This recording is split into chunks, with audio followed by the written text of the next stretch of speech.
নমস্কার, আজ আমি বানাচ্ছি ভেটকি মাছের ভাপা। ভেটকি ভাপা বানানোর জন্য সবার প্রথমে আমি মাছে একটু লেবুর রস আর নুন মাখিয়ে 10 মিনিট রেখে দেব।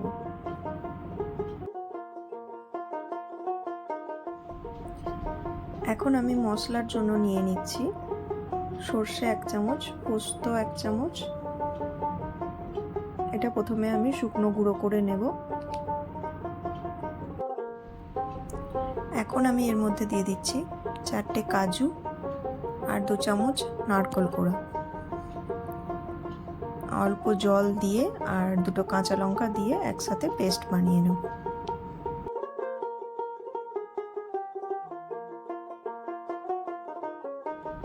এখন আমি একটা টিফিন কৌটোর মধ্যে মাছগুলো একটা একটা দিয়ে এর ওপরে মশলাটা দিয়ে দেব।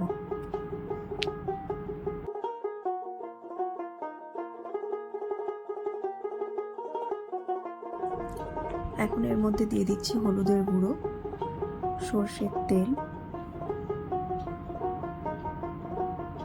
আর দিচ্ছি কুচনো লঙ্কা আর নুন। এবার এগুলো সব একসাথে মাখিয়ে কিছুক্ষণ রেখে দেব।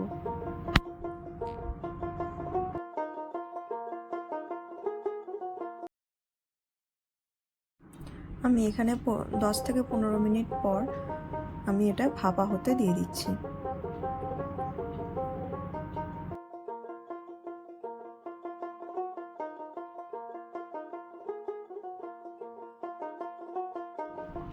এখন আমি এটা 20 মিনিট রান্না হতে দেব।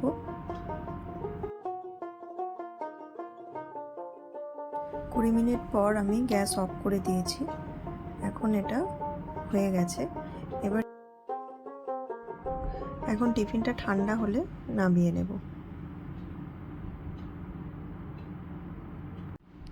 আমার রেডি হয়ে গেছে ভেটকি ভাপা।